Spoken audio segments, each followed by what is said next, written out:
दोस्तों नमस्कार। मैं सज्जन कटारा स्वागत करता हूं आप सबका एक बार फिर से मेरे YouTube चैनल में।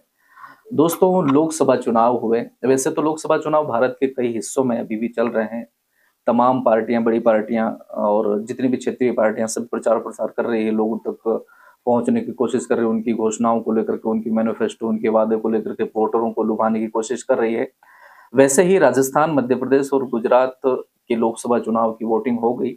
हमने जहां तक हम पहुंच पाते थे वहां तक पहुंचे भी और कवरेज किया उन लोगों की जो जो चुनाव लड़ रहे थे, सांसद के उम्मीदवार थे, कहीं के उपचुनाव भी हुए। तो उन सब से हमने मिलने की कोशिश की और उनसे उनकी विचारधारा, उनकी बातचीत को जान करके, उनको समझ करके, उनकी बातों को, उनकी विचारधाराओं को आप तक पहुंचाने की कोशिश भी की। और आप सब लोगों ने, जाहिर सी बात है, काफी मुझे सपोर्ट भी किया। पूरे भारत देश में चुनाव हो जाएंगे सभी चरणों में।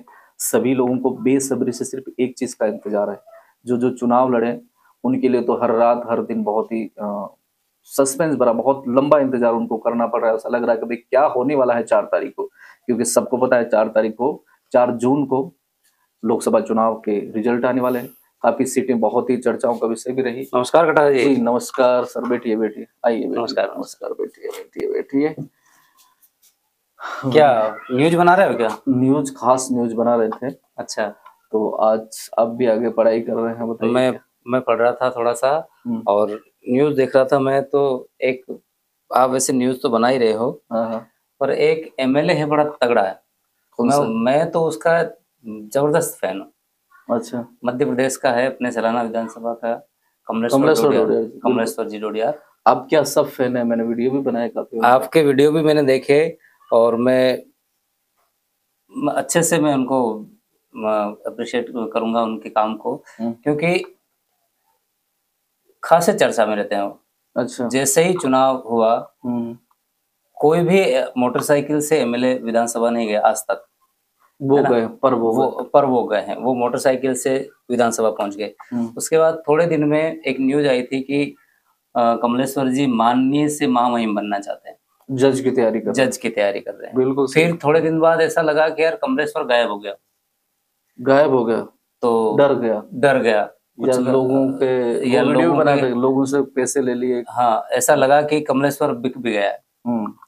और ऐसा लगा कि पॉलिटिकल दबाव में आकर के कमलेश्वर जी ने ये काम करना छोड़ दिया या फिर ऐसा कुछ दबाव बना। लेकिन अचानक एक ऐसा भूचाल तरह आया, एक जैसे समुद्र में लहर सी आती है, वैसी लहर आई। आप काफी बड़े फैन लगते हैं। मैं उनका वो काफी तगड़ा फैन हूँ। और मैं पढ़ते समय जब भी मेरा मूड खराब होता है तो मैं कमलेश्वर जी की न्यूज पढ़ता रहता हूँ। अच्छा। तो आज थोड़ा सा उनसे उनकी बात को देख करके मेरे अंदर भी थोड़ा सा स्टार्टअप आ जाता है। अच्छा। कि बंदा इतना सब कुछ, इतने मतलब परिस्थितियों के बावजूद भी, विपरीत परिस्थितियों के बावजूद भी वो ये सबके सामने चट्टान के साथ समान खड़ा हो जाता है। और लोगों में दहशत है उसके नाम की। कैसी? बुरी? अच्छी? नहीं, पॉलिटिकल जो पार्टियां हैं अभी, जैसे सत्ता पे काबिज है, तो उनमें कहीं न कहीं कमलेश्वर जी के प्रति या लोगों में ये है कि कमलेश्वर पता नहीं कैसा स्टंट ले ले और सारी पब्लिक जो है वो उन वीडियो में उन्होंने कहा भी कि मैंने पूछा था उनसे सवाल कि सब ये आप करते हैं, तो वो उनका क्या है, मैं स्टंटमैन, मैं हैरत अंगेज करता हूँ और उस हैरत अंगेज के माध्यम से लोगों का ध्यान मेरी तरफ आकर्षित कर देता है। हाँ, वो आपका एक इंटरव्यू मैंने उसमें भी देखा था, कांति भाई रोज साहब का, उनमें भी उन्होंने बताया था कि कमलेश्वर जी जो कर रहे हैं वो सही है, क्योंकि पॉलिटिकल स्टंट होता है। पॉलिटिकल स्टंट होने का ये रीजन रहता है कि पब्लिक का ध्यान आकर्षित करना होता है। बराबर सही। तो आज आप ऐसी क्या चीज? आज में जैसे उन्होंने पॉलिटिकल वो किया, स्टंट किया, है ना, तो 3 दिन में मध्य प्रदेश का जो झाबुआ, अलीराजपुर, रतलाम का जो संसदीय क्षेत्र है, 3 दिन में उन्होंने पूरा बैकग्राउंड ही चेंज कर दिया और चुनावी माहौल बदल दिया और ऐसी लहर चला दी कि वो जो इंजीनियर साहब है बालू सिंह जी कांवड़, ये तय हो गया लगभग कि वो जीत रहे हैं वहां से। बराबर, मुझे ऐसा विश्वास है। और जीतना चाहिए। 4 तारीख आ ही रही है वैसे। 4, हाँ। फिर आज मैं ये देख रहा था, आप थोड़ा सा इधर आ जाइए। हाँ जी सर, थोड़ा सा इधर आ जाइए। हाँ, बताइए अब। तो आज मैं ये देख रहा था, वीडियो कुछ और बनने वाला था और ये वीडियो हम बिल्कुल अनकट करके आप तक लेने वाले हैं। कमलेश्वर जी की बात इसमें बीच में आ गई है, तो जरूर हम आपको उनकी भी सुनाएं, क्योंकि वे उनको सब देखना चाहते हैं। और राजनीति में जैसा इन्होंने कहा कि पक्ष विपक्ष दोनों साथ में चलते हैं, कुछ बुराइयां भी करते हैं कि उसने वो किया, और कुछ लोग अच्छाइयां भी करते हैं। नहीं, बुराइयां 2-3 मुझे भी उनमें लगती है। तो हालांकि मेरा जैसे एमएलए बने हैं उनसे पहले मेरा उनका व्यक्तिगत व्यवहार था। अभी तो हालांकि वो बड़े व्यक्ति बन गए हैं तो मेरी उनसे बातचीत नहीं होती है। होगी लेकिन उनको उनसे आपको जरूर मिलवाएंगे। हाँ, तो 2-3 उनके अंदर कमियां है ना, तो वो मैं उनसे अगर ऐसा कभी मौका मिला तो मैं व्यक्तिगत बैठ करके उनसे बातचीत बिल्कुल करवाएंगे। अभी आप क्या खास मुद्दा? अभी तो मैं जैसे पढ़ रहा था और देखा मैंने कल से परसों से मैं रात को भी उनकी ही न्यूज पढ़ रहा था। फेसबुक जैसे ही ओपन करता हूँ और या स्टोरी ओपन करता हूँ या व्हाट्सएप ओपन करता हूँ तो सबसे पहली न्यूज कमलेश्वर जी की आती है। क्या उसमें उन्होंने एक सबसे बड़ी एक न्यूज चलाई है, पब्लिक के हित के लिए उन्होंने सभी मतलब झाबुआ, अलीराजगढ़, रतलाम और उनके जो संसदीय क्षेत्र है ना, वो एमएलए हैं सेलाना विधानसभा के। उसके अलावा भी जितने जिले हैं उन जिलों में वो पेयजल की व्यवस्था करने के लिए मतलब सख्त पाबंद है। और दूसरा ये है कि वो आपके पास लेटर है? हाँ, मेरे पास ये लेटर है, मैं आपको सेंड करता हूँ। मुझे व्हाट्सएप करिए। और वो लेटर ये जैसा बता रहे हैं, मैं तो ये चाहता हूँ सज्जन जी आप ये लेटर जो है आपकी न्यूज पे चलाइए। अच्छा, ताकि बाकी जो एमएलए है उनको भी, मैं ये नहीं कहता कि कमलेश्वर जी से प्रेरणा लेनी चाहिए, बुद्धि सब में है, दिमाग सब में है, लेकिन इस तरह से काम अगर आप करेंगे तो पब्लिक के हित में जाएगा, मेरा ये सा विचार है। तो बिल्कुल। तो एक और भूमाफियाओं वाला जो उनका लेटर वायरल हो रहा है, वायरल क्या उन्होंने डाल रखा है, आप उसको भी लीजिए। दूसरा जो आदिवासियों की जो जमीन है ना, भूमाफियाओं ने अपने किसी जो हाँ, ये आपने भेजा मुझे। हाँ, ये वाला, ये देखिए आप इसको कलेक्टर साहब को लिखा के, बिल्कुल सही। तो ये लेटर मैं आपको अभी स्क्रीन पे देख रहे हैं। हाँ, कि उन्होंने कलेक्टर साहब को लिखा कि गैर आदिवासी जो है, आदिवासी, और उस चीज को माननीय मुख्यमंत्री जी जो है वहाँ के मोहन यादव जी, हाँ, मोहन यादव जी, उन्होंने भी अच्छे से उसको गहराई से देख करके उस पर एक्शन लेने का भी अभी अखबार आया, तो उसकी भी कटिंग में आपको देता हूँ। तो वो सारी चीज भी आप चलाइए। तो मुझे थोड़ा सा अच्छा लगा कमलेश्वर जी का। तो दोस्तों देखो, न्यूज तो कुछ अलग और ये भी बहुत खास है वैसे। जैसे इन्होंने कहा कि सब लोग अपनी विधानसभा का तो काम करते हैं, लेकिन ये इसमें लेटर में ये आप देखना, सबसे पहला तो इन्होंने नगर परिषद सेलाना के लिए भी लिखा है कि वहाँ की कुछ अनियमितता है, लोगों जनता के साथ में कुछ गलत हो रहा है। मैं थोड़ा सा एक और ध्यान आकर्षित करना चाहूंगा। उन्होंने यहाँ ये लिख रखा है कि मेरी विधानसभा क्षेत्र के अलावा भी मध्य प्रदेश के जो भी लोग मुझे जानते हैं, है ना, वहाँ की भी अगर कोई समस्या है तो आप मुझे व्यक्तिगत मैसेज करें या इन्फॉर्म करें, तो मैं पूरा प्रयास करूंगा उसका। तो ये चीज उनकी मुझे बहुत ही अच्छी लगी। जरूर, जाहिर सी बात है, विधानसभा के बाहर के लोगों का काम करना भी एक अच्छी बात है, उनकी अच्छी सोच है। और युवाओं के आइकॉन जैसा आप ही ने, हम वहां गए, उनसे बात भी करी, तो इन्होंने सही में ये जो लेटर मैं आपको बता रहा हूँ कि सेलाना के लिए लिखा, फिर उसके बाद मलराजपुर में जल समस्या का, सेलाना में जल समस्या के लिए उन्होंने जगह जगह पर जहाँ जरूरत, झाबुआ का भी लिखा उन्होंने, झाबुआ का भी लिखा, रतलाम का भी लिखा। तो ये न्यूज एक तरह से बहुत इंपॉर्टेंट हो गई कि चलो आज की न्यूज हम जो बनाने वाले थे, हाँ, आपकी जो चल रही है वो आप बनाइए, लेकिन इसको भी थोड़ा सा इसको वो फिर नेक्स्ट वीडियो में मैं उसको कंटिन्यू हमारे साथ में बने रहिएगा। लेकिन ये इस वीडियो को हम जरूर आप तक पहुंचाने की कोशिश करेंगे। आप देखिए ये जो लेटर है कि कमलेश्वर डोडियार जी किस तरह से अपनी विधानसभा के अलावा भी पूरे संसदीय क्षेत्र में रतलाम, अलीराजपुर, झाबुआ में, क्योंकि अभी तापमान बहुत बढ़ा हुआ है। और अच्छा, देखिए मध्य प्रदेश टॉप 10 में से 5 पे पहुंच चुका है मध्य प्रदेश, मतलब उसमें भी रतलाम, उसमें रतलाम है। पूरे भारत में टॉप 10 जो शहर है ना, उनमें 5वें नंबर पर रतलाम। ऐसी भीषण गर्मी है। इस भीषण गर्मी में मैं आपके न्यूज के माध्यम से एक भी ये भी मैसेज देना चाहूंगा कि जितने भी युवा हैं, पढ़े लिखे हैं, चाहे इलिटरेट है, चाहे कोई भी है ना, उनको सबको अपने घर आंगन में कम से कम 5 पौधे तो लगाने ही चाहिए।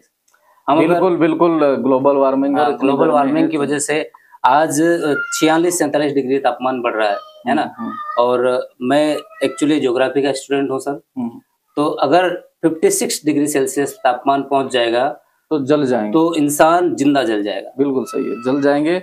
और ये ग्लोबल वार्मिंग ये जो हो रही है, ये हम लोगों को पेड़ लगा करके बचाना चाहिए। सिर्फ पेड़ और प्रकृति को बचा करके हम इस गर्मी को से निजात पा सकते हैं। और मैं ये कहना चाहता हूँ कि पेड़ लगाना ही मात्र एक ऑप्शन नहीं है, हाँ, उसकी परवरिश करना भी बहुत आवश्यक है, और इतना तो हम कर ही सकते हैं। तो दोस्तों, हमारे दोनों भाइयों की अपील, ये हमारे चुनीलाल जी हैं, भाई साहब हैं, ये जैसे आ गए कमलेश्वर जी की बात को लेकर के मैं वीडियो बना रहा था, तो हम दोनों भाइयों की आप सबसे हाथ जोड़कर अपील है, हम भी लगाएंगे, आप भी लगाएं। इस चौमासे में कम से कम 4 से 5 पौधे लगाएं। इस देश की 140 करोड़ की जनता है, आसपास में सब अगर ऐसा ठान ले, एक पौधा भी अगर लगाना शुरू, 140 करोड़ अगर 2 लगाना शुरू कर दे तो कितने सारे पौधे लग जाएंगे, और वापस ये देश जो है, आपने वो भी देखा होगा, गर्मी पे अपन बात करते हैं कि जहां पेड़ पौधे, एक मैसेज वायरल हो रहा है पेपर की कटिंग के, जहां पेड़ पौधे हैं उस हिस्से के कुछ एरियो में, जहां पेड़ पौधे, वहां तापमान में 2-3 डिग्री का कम तापमान में फर्क है, यानी कम है वहां।